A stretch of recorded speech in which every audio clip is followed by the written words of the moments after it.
Hello, welcome back to the gallery tours. We are in Gallery 4.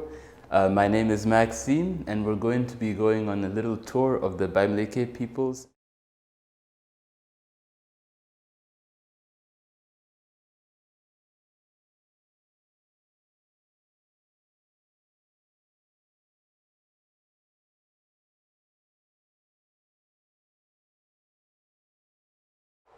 Hello, welcome back. We'll carry on with our journey through the Bamum kingdoms.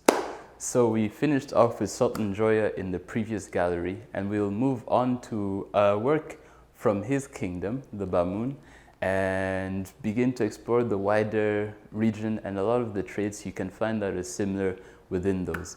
These four items right here are beaded sculptures, which are mostly ceremonial. You really to begin to understand the Bamum cultures, or at least the values at this moment in time, beadwork is one of the good methods, especially to locate them. Why? Because beads were actually, for the most part, imported. And them being imported has that same status that we have a lot for things to this day, which is that of being a luxury. And so these items are immediately an expression of such wealth. These were royal items, and in that sense, what they represent are people that would have served the king.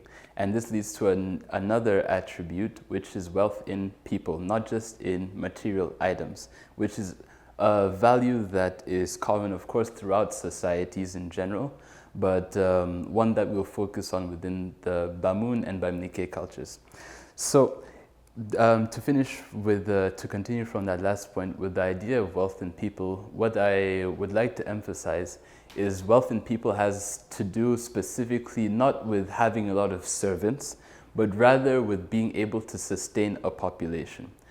The Bamum peoples are in the grasslands, what is known as the grasslands of Cameroon, and so this is a rather fertile region. So already they have that advantage, but regardless, being able to feed a large society, a large population requires social organization.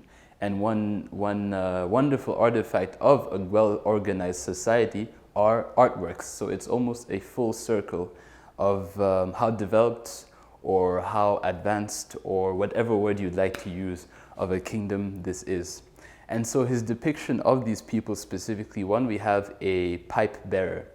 The other person here is holding what is a vessel which would most likely have contained palm wine, which is one of my favorite drinks that you can still get to this day.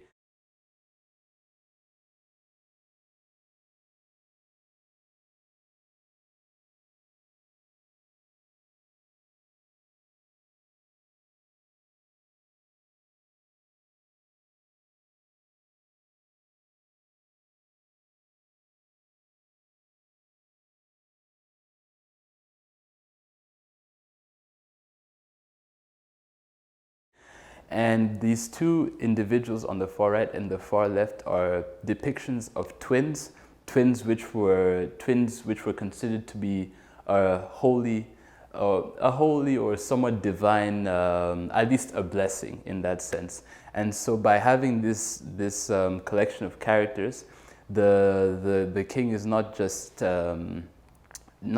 depicting, for example, his society, but also embodying his society with the wealth.